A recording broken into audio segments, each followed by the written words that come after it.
저와 함께 공산당 선언을 읽어나가는 오늘 아마 그 5번째 시간이 되는 것 같습니다. 채널 24K 독서 시간입니다. 어떻습니까? 지난 시간들에 이제 강의를 쭉 들으시면서 이 공산당 선언이 무슨 얘기를 하는 그런 문헌이구나 하는 게 어느 정도 이제 익숙하게 눈과 마음속으로 들어오시는지 모르겠습니다. 사실 공산당 선언 부분 중에서 제일 중요한 부분이 이제 지난 2번에 걸쳐서 했던 부르주아와 프롤레타리아의 탄생, 이것에 관한 이야기. 그 다음으로 더욱 중요한 이야기가 오늘 이제 이야기하게 되는 프롤레타리아트와 공산주의자는 어떤 관계여야 하나. 여기서 드디어 이제 공산주의자라는 말이 역사에 공식적으로 이제 등장을 하는 셈인 거죠. 하나의 선언으로 집단화한 사람들의 자기들에 의한 자기들의 선언으로 이제 등장하게 되는 그런 대목입니다. 그러니까 지금부터 이제 읽어나가시게 되는 챕터 2, 프롤레타리아트와 공산주의자. 이 단어는 상당히 좀 주의 깊게 들으셔야 할 것입니다. 그리고 이제 번역서를 읽어보시면 혼자서 읽으시기에는 정말로 피곤하고 힘든 이제 그런 단원이다라는 생각이 드시게 될 겁니다. 번역이 문제가 있는 경우도 있지만 이 원문 자체도 상당히 좀 뭐라 그럴까요? 윤색이 심하고 그쪽 사람들만이 쓰는 표현, 그런 비유 이런 것들이 이제 열거되기 때문에 우리와는 언어적 습관 자체가 다르다 보니까 난해하게 이제 흘러가는 그런 대목들이 많은 그런 장입니다.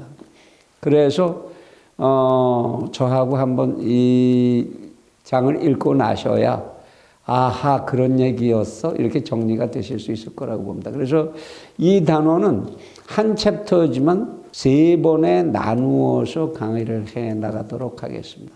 글이 짧아도 그 내용이 그만큼 중요하다는 거지요.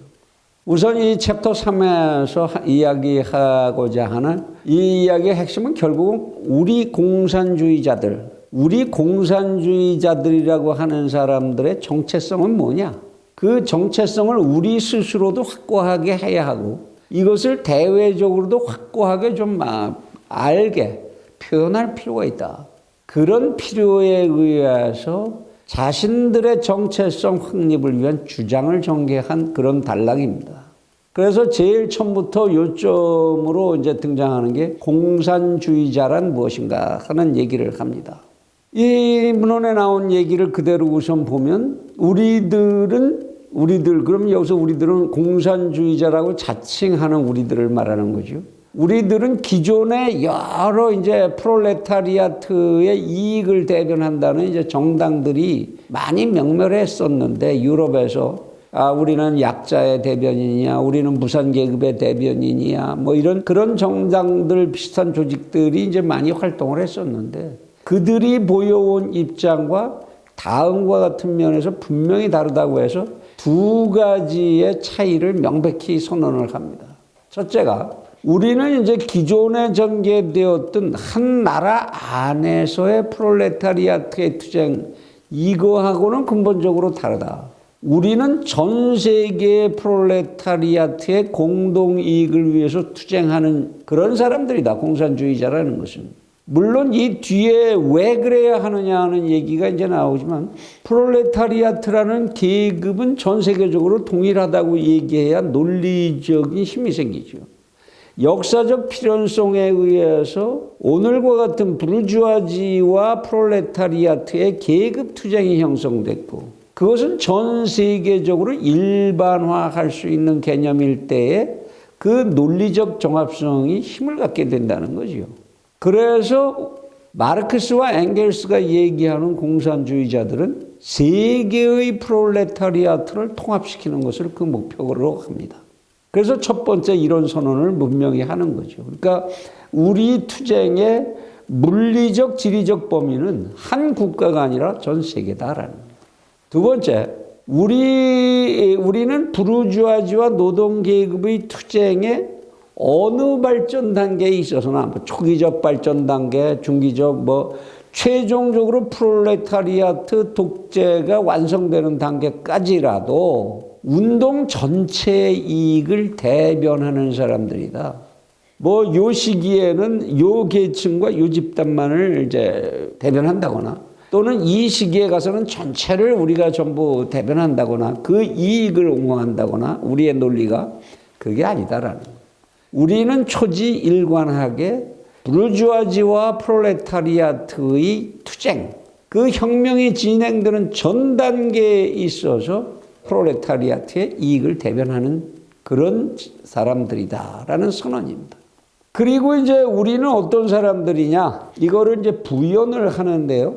각 나라에, 모든 나라에 노동계급에 관한 여러 정당들이 있을 수 있지만 그 모든 정당들을 선도하고 리드하는 맨 앞장선 자들이다.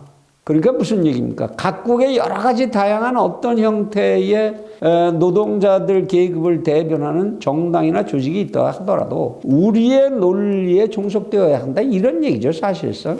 그래서 우리는 모든 프롤레타리아트 운동의 궁극적인 이론과 실천 방안을 제안하는 그리고 동시에 지도자다. 제안자이고 지도자다. 세계의 프롤레타리아트와 그 이야기를 하고 있는 어떤 조직일지라도 우리들을 따라라 이런 얘기입니다, 사실. 그래서 우리는 다음과 같은 목표를 갖는다. 어떤 목표냐? 이게 이제 여러분들이 공산주의자 할 때 그들은 무엇을 위해서 활동하는 사람들인가? 어떤 사람들이 공산주의자인가 하는 것을 명확히 이해하시는 가장 기본적이고 원천적인 그러한 이제 명제입니다. 우리의 활동 목표는 뭐냐? 우리는 첫째 프롤레타리아트를 하나의 계급으로 묶는다 이런 얘기입니다. 산만하게 흩어져 있었던 이런 사회적 무상계층 약자들 이것들을 하나의 부르주아지의 1대1로 대응할 수 있는 계급으로 형성시키는 작업을 하는 게 목표다. 두 번째, 그렇게 해서 부르주아 계급의 이 시대에 대한 지배를 타도하는 거다. 엎어버리는 거다 이런 얘기죠. 결국 우리의 궁극적인 목적은 뭐냐? 이 사회를 지배하는 정치 권력을 정복하는 것이 우리의 목표다 이런 얘기. 프롤레타리아트라고 하는 무산 계급을 무산자들을 묶어서 세력화하고 지금 세력을 가지고 있는 부르주아지를 확 엎어버리고 우리가 정치 권력을 장악하는 것. 그것이 목표다.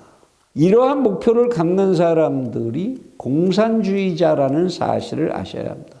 사실 흔히 나는 공산당이 싫어요, 공산주의자가 싫어요 그러지만 그게 어떤 사람들이어서 싫은 건지 잘 모르시지 않습니까? 여태까지 그러셨죠. 그렇지만 이제는 분명히 아셔야 됩니다.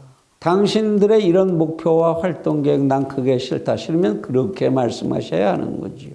그리고 이제 우리가 이런 목표를 설정하게 되는 데는 역사적 필연성이 있다고 이제 설명을 합니다. 우리가 이런 목표를 설정하는 것은 어떤 사상가 개인의 머릿속에서 이게 튀어나온 조작적인 개념이거나 원칙이 아니고 필연적인 역사적 계급의 투쟁운동에 대한 구체적인 표현이다. 앞에서 이제 프롤레타리아트 부르주아가 탄생하게 되는 배경을 우리는 공부했지 않습니까? 또 그 이전의 서문에서도 얘기했지 않습니까? 모든 인간의 역사는 계급투쟁의 역사다 이렇게 얘기했거든요. 그래서 이러한 계급투쟁이 그 이전에는 이렇게 왕과 신하들 각 계급별로 직업군별로 대결하고 했던 것이 산업혁명이 일어나고 나서는 부르주아지 대 프롤레타리아트 두 개의 계급만이 남게 됐으니까 당연히 그 단계에서 프롤레타리아트가 기성 권력인 부르주아지를 투쟁을 통해서 타도하는 것, 이거는 역사적 필연 아니냐 이런 거. 이것이 과거의 인류의 역사의 투쟁과 똑같은 흐름이다 이런. 그렇게 하려다가 보니까 어떤 일이 일어나야 하느냐? 부르주아지를 중심으로 해서 만들어졌던 온갖 재산관계의 타도, 폐지, 이거는 역사적으로 필연적인 과업이 될 수밖에 없다. 이런 누구에게? 공산주의자에게 있어서 이런 얘기입니다. 그래 이제 이거를 이제 시대적으로 나타나는 시간별로 나타나는 시계열로다가 이제 정리를 해보면 이렇습니다. 이제 역사적으로 일어난 현상과 이러한 목표를 선택하는 당위성. 프랑스 혁명이 있었지 않냐? 프랑스 혁명 뭐죠? 무산계층들에 의해서 부르주아지적인 통치 시스템을 엎어치우는 거였죠.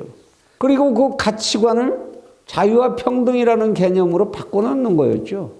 그렇게 하려면 어떤 일이 필연적이 되느냐? 그 다음에는 부르주아지를 중심으로 해서 만들어졌던 또는 귀족을 중심으로 해서 유지되었던 봉건적 재산제를 폐지하는 것.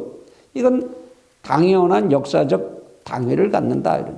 그렇게 하기 위해서 프롤레타리아트들은 계속 투쟁할 수밖에 없고 결국은 부르주아적 사유재산 제도를 폐지하고 그 제도를 유지시키기 위해서 필요했던 정치 권력을 정복해버리는 이것이 공산주의자들 활동의 역사적 당위가 된다. 이런 얘기입니다. 여기서 이들이 얘기하는 이제 부르주아적 사유재산, 부르주아적 재산이라는 건 뭐냐? 부르주아라고 하는 소수에 의해서 프롤레타리아트의 노동을 이용해서 다수를 착취함으로써 만들어지는 그런 착취에 기초한 생산물을 전유하는, 여기서 전유라는 말, 독점이라는 말하고는 조금 다른데요. 전유라는 건 무슨 뜻이냐? 영어로는 appropriation이라고 이제 영어 원문에 나와 있지요. 뭐냐? 배타적으로 자기만이 소유하는 이런 뜻입니다. 전적으로 나만이 소유하는, 배타적으로 나만이 소유하는 그러한 최종적이고 완전한 재산, 이거를 부르주아적 재산이라고 한다. 이런 얘기입니다. 이것을 타파하는 것, 이 제도를 해체하는 것, 이 사유재산제를 붕괴시키는 것, 이것이 공산주의자의 목표다. 그리고 역사적 당이다. 그러므로 공산주의자의 이론을 하나로 압축하라. 뭐냐? 그거는 사유재산의 철폐라는 언어로 요약된다라고 선언하고 있는 겁니다. 그러니까 이제 공산당 혁명이 일어난다고 그러면 제일 먼저 하는 게 뭐죠? 부르주아지들이 가지고 있던 사유재산을 전부 몰수하는 거죠. 그죠? 그래서 지주들을 이제 다 내쫓고 이 작업부터 시작이 되는 거죠. 어떻습니까? 이제 공산주의자라는 게 무엇을 하는 사람들인지, 그들이 왜 그렇게 행동하는지, 그 뿌리가 어디에 있는지, 그게 바로 공산당 선언에 있었다라는 거, 이제 확실히 좀 아시겠나 모르겠습니다. 그럼 두 번째, 이제 자본과 사유재산의 철폐, 이거는 이제 어떻게 진행하는 것이고, 왜, 어떻게 논리적 기반을 가지고 있느냐, 이거를 이제 부연하고 있는데요, 뒤에. 철폐 대상 사유재산이라는 건 그럼 뭐냐? 이 공산주의자들이 혁명 투쟁을 하면서 철폐 대상으로 삼는 사유재산이라는 건 부르주아 체제가 성립하기 이전에 그 이전에 영세하게 가지고 있던 장인들, 그러니까 영세 수공업자라든지 이런 사람들이죠. 그들의 재산과 소농인들, 농민들의 재산은 이미 부르주아지 체제가 성립하면서 파괴돼 버렸거나 파괴가 진행 중에 있다고 봤습니다. 그것은 그래서 전유적 재산이 이미 아니다. 그러기 때문에 이런 농민 분해와 자본의 원시 축적, 이 과정을 통해서 이미 부르주아라고 하는 산업혁명 시점에 부르주아라고 하는 계급들이 가지고 있는 재산 형성 과정 속에 들어있는 그런 이제 영세했던 자본들, 이런 거, 그런 자산들, 이거는 우리가 철폐 대상 사유재산으로 보는 게 아니다. 그러므로 철폐 대상은 누구 거냐? 임금 노동을 착취하는 재산, 뭐죠? 생산을 통해서 임금 노동을 착취하는 재산, 노동의 재생산을 하기 위한 조건으로 축적되는 재산, 말하자면 생산의 잉여 가치를 만들어내고 그 잉여 가치를 통해서 또다시 다른 잉여 가치를 착취하게 되는 이런 데 기여하는 재산, 그리고 그러한 자본. 그래서 결국 임금 노동과 적대 관계를 형성하게 되는 재산이 우리가 철폐 대상으로 삼는 사유 재산이다. 그러면서 여기서 무슨 얘기를 합니까? 사실상 현재 사회 인구의 90%에게는 이미 사유 재산이 없다. 폐지가 돼서 없어졌다. 부르주아지들이 이미 자기들의 자본을 원시적으로 축적하고 이러기 위해서, 산업혁명을 만들기 위해서 이미 그 이전에 다 나머지 계층권을 해체시켰기 때문에 그건 없고, 결국 10%의 인간들에게 전 세상의 재산이 집중이 됐는데, 그거는 잉여가치, 노동자들이 생산하는 잉여가치를 착취하기 위한 재산과 자본이 되었으므로 이 재산과 자본을 폐지하려고 하는 것이다라는 얘기입니다. 말로는 근사하죠. 결국 따지고 보면 무슨 얘기죠? 현재 부르주아지, 그 당시의 언어로는 사실은 시민을 부르주아지라고 그랬던 건데요. 농노나 이렇게 구분해서 시민들, 그들만이 이제 시민의 자격을 가졌으니까 그들이 가지고 있던 사유재산 전부를 철폐한다라는 얘기입니다. 쉽게 얘기해서. 철폐하는 방법은 뭘 수밖에 없는 거죠. 사유재산 철폐를 한다라고 그러는데 이게 도대체 무슨 얘기냐? 이 부분이 상당히 이해하기 어려운 부분이실 겁니다. 자, 한번 일단 읽어보시죠. 책에 있는 대로. 자본은 집합적 산물이며 오직 다수의 사회 구성원의 단결된 행동에 의해서, 아니 궁극적으로는 모든 사회 구성원의 단결된 행동에 의해서만 가동될 수 있다. 여기서 재산이라는 말을 쓰지 않고 자본이라는 말을 쓰는데요. 자본이라는 것은 또다시 이익을 만들고 좀 더 큰 돈덩어리, 자본으로 될 수 있는 돈덩어리를 말하는 겁니다. 사회적으로 생산을 할 수 있는 능력, 이거를 자본이라고 얘기하죠. 이 사회적인 자본이라는 것은 모든 사회 구성원의 단결된 행동에 의해서만 그 생산성을 지속할 수 있는 것이다, 그런 얘기입니다. 결국 그래서 어떻게 자본이라는 것을 이해하느냐, 공산주의자는 자본은 개인적인 힘이 아니라 사회적인 힘이다, 이렇게 본다라는 겁니다. 말하자면 이제 자본가가 자본을 전유하고 있는 것이 아니고, 자본이라는 것은 한 자본가, 몇몇 자본가에게 전속되는 것이 아니고 사회 전체의 생산 능력으로서의 힘으로서 가치를 갖는다, 이런 얘기입니다. 자본이 공유재산으로 모든 사회 구성원의 재산으로 전환이 된다 하더라도 개인적 재산이 사회적 재산으로 바뀌는 것은 아니다. 이 부분이 참 애매한 표현입니다, 사실. 원문들을 번역을 해봐도 그런데요. 그러면 이 자본, 사회적으로 생산 능력을 갖는 힘, 이거를 개인들이 지금 가지고 있지 않습니까? 부르주아가. 그런데 이거를 전부를 사회 구성원들의 능력으로, 그 재산으로 환원을 시킨다고 하더라도 그 부르주아 개인이 가지고 있던 재산 자체가 사회적 재산으로 바뀌는 건 아니다.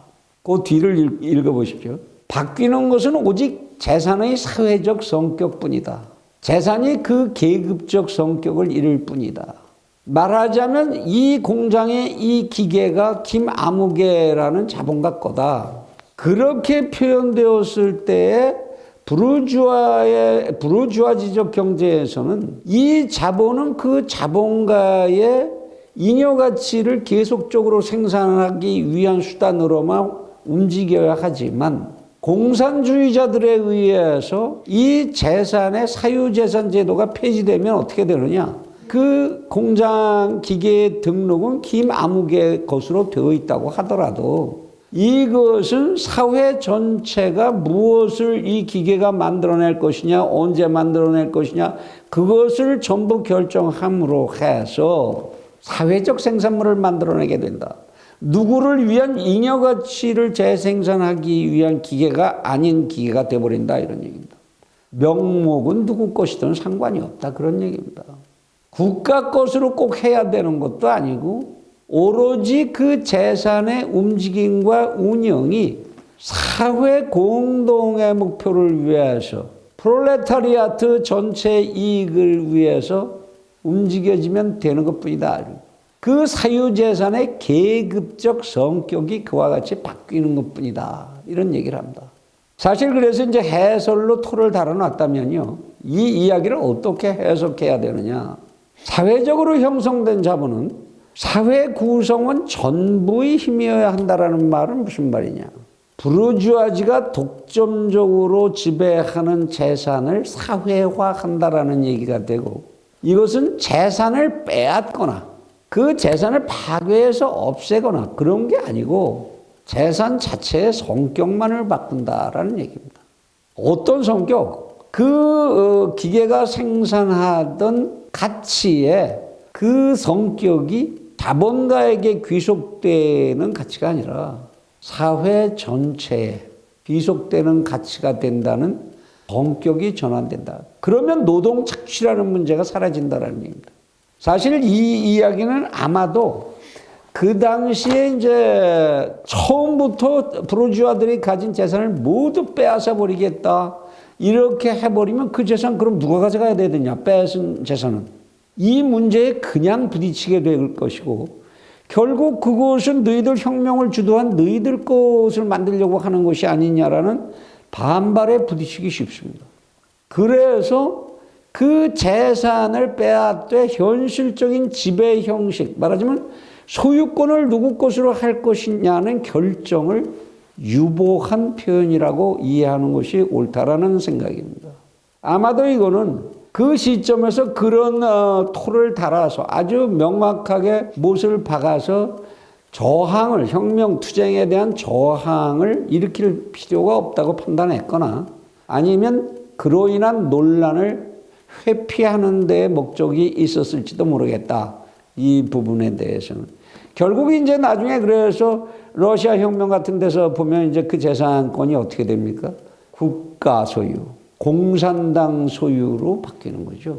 공산당이 실질적으로 다 소유하고 그 소유에는 김개똥이 이 부분은 관리 책임자 김개똥이 이렇게 소유자 이름 붙여줘도 본질은 달라지지 않으니까요. 예, 요렇게 챕터 3 여기가 여러분들이 늘 가지고 계시던 이 세상을 보는 관점, 말하자면 자본주의적 관점하고 굉장히 다른 시각의 변환이 있어야 이해할 수 있는 그런 대목이라는 것을 맛을 보셨을 겁니다. 그러면 이제 다음 시간에는 사유재산을 그럼 왜 꼭 그렇게 철폐해야 되는데 그렇다면 이 이야기를 이어서 제3장의 제2강을 이어나가도록 하겠습니다. 이해가 되시지 않은 분들이 있으셨을 때에는 서슴지 마시고 댓글로 질문을 남겨주시면 최대한 친절하게 답변을 해드릴까 합니다. 감사합니다.